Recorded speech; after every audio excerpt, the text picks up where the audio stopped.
Yesterday evening in the UK saw the release of reports from Salisbury District Hospital that, "We have seen a small but significant improvement in the condition of Charlie Rowley. He is in a critical but stable condition, and is now conscious." Rowley is the second victim of a reported poisoning by Novichok nerve agent. His partner, Don Sturgis, died Sunday. Events since the two reportedly came into contact with a nerve agent on June 29 have piled questions on top of questions. Metropolitan Police Assistant Commissioner Neil Bosu claimed on Monday that Sturgis and Rowley received a high dose of Novichok as a result of handling a container of some sort holding the nerve agent. The pair's reaction is so severe it resulted in Don's death and Charlie being critically ill. This means they must have got a high dose. Rowley's house in Amesbury, Sturgis' Salisbury Homeless Hostel and the nearby Queen Elizabeth Gardens, along with several other sites, have been cordoned off and are being searched by around 100 police officers for the container, which has still not been identified in the 11 days since June 30, when they became ill and were hospitalized. 21 individuals, including police officers, hospital staff and members of the public, have been medically assessed over fears of exposure to the poison. All have been discharged. Each development only adds to the opaque and contradictory descriptions of Novichok, first given during the Skripal affair. Mirzayanov, who claims to have worked on production of the nerve agent, states that it would have decomposed in the 4 months since the Salisbury events, raising doubts that it relates to Sturgis' death. Leonid Rink, another claimed creator, agrees that the substance would have disintegrated. But another scientist who also claims to have worked on Novichok, Vladimir Uglev, now describes the substance as very stable, saying, "It won't decompose, the substance can absorb itself into any soft surface, whether trees, leather or park benches. From there it can be absorbed onto people's skin with all the consequences," he stated. The Office for the Prevention of Chemical Weapons (OPCW) report into the Skripal case raised serious questions as to whether a Novichok weapon of the kind that has been described even exists. Given these conflicting statements, by individuals whose motivations are themselves unclear, how a Novichok nerve agent is alleged to have come into contact with Rowley and Sturgis, if such a substance was ever even present, is open to serious question. If Novichok is capable of lingering and being absorbed into various surfaces, and was found in greatest concentration on the pair's hands, then one must ask how it did not end up more widely spread.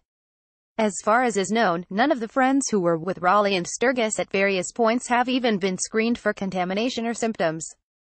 Ben Milsom, whose van Rowley traveled in a few hours before he was taken to hospital, has even been told to hang on to items cleared from the van before it was sold and later quarantined. "I've told the police and the health authority about it, but they have just told me not to touch it and leave it there," he told The Sun. Other questions raised include, what item is supposed to have contaminated Rowley and Sturgis? Where was it stored to enable such a high concentration of nerve agent, and how did it come to be there? The Ministry of Defense Portadown Chemical Weapons Research Center lies midway between Salisbury and Amesbury and is just as capable of producing Novichok as it is of analyzing it. No official consideration is being given to this. Instead, the main presentation is that the discarded agent was picked up and shared between Sturgis and Rowley somewhere in the Queen Elizabeth Gardens. This would have been in the afternoon of Friday the 29th of June, the day before they fell seriously ill.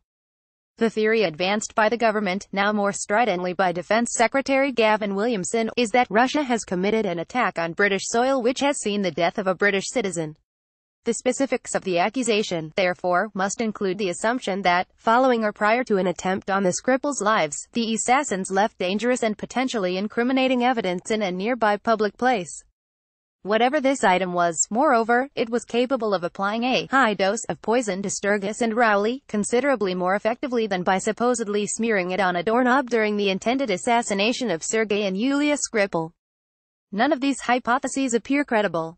Indeed, the basis of this explanation was undermined by the admission of Home Secretary Sajid Javid that the sample of the substance taken from Sturgis' blood was not enough to confirm whether it came from the same batch as the substance alleged to have poisoned the Skripals. This leaves the discarded container of highly concentrated agent thesis, which must have been on their hands as well as in their blood, without any substantial justification. The seizure and quarantining of a car in Swindon, some 40 miles away from Amesbury, opens a new unexplained chapter. The two vehicles quarantined in connection with this case prior to the car were the bus in which Sturgis and Rowley traveled from Salisbury to Amesbury and the van in which Rowley traveled around town the next day. What the pair's connection with the car might be has not been revealed. If there is no such connection, then that would suggest another party to the events of last week whose involvement has not been disclosed. Also unexplained by the government or police, hospitals across a number of counties in southern England were briefed on how to deal with nerve agent poisoning a few days before Sturgis' death. According to the Daily Mirror, the dossier circulated was written 5 days after mother of 3 Dawn, 44, and partner Charlie Rowley were contaminated, and reports a fear that more Novichok cases may occur. This is at odds with the low risk to the public message which has been put out to Amesbury and Salisbury residents. It suggests that an even wider section of the population is considered potentially at risk. Such a situation would hardly fit with accusations of a Russian operation against a specific individual. What events really prompted this advice to be distributed? A coroner's report on Sturgis' death is currently being written up. Former British Ambassador Craig Murray has raised a serious matter that has to be addressed if there is any hope of uncovering the truth of the events. He writes in his latest blog post, "I trust that Dawn Sturgis will get a proper and full public inquest in accordance with normal legal process, something which was denied to David Kelly. I suspect that is something the government will seek to delay as long as possible, even indefinitely." Dr. Kelly worked at Portadown, and his suspicious death on July 17, 2003, officially by suicide, followed criticisms he made of the dodgy dossier used to justify preemptive war against Iraq. In 2010, it was revealed that the government had sealed medical records relating to his death for 70 years. A striking feature of the latest chapter of the Novichok saga is how restrained in their commentary newspapers such as the New York Times and The Guardian have been, compared with their blaring accusations against Moscow following the poisoning of the Skripals. This does not suggest a retreat from their anti-Russian stance, but rather a recognition that the British authorities have yet to get their story straight.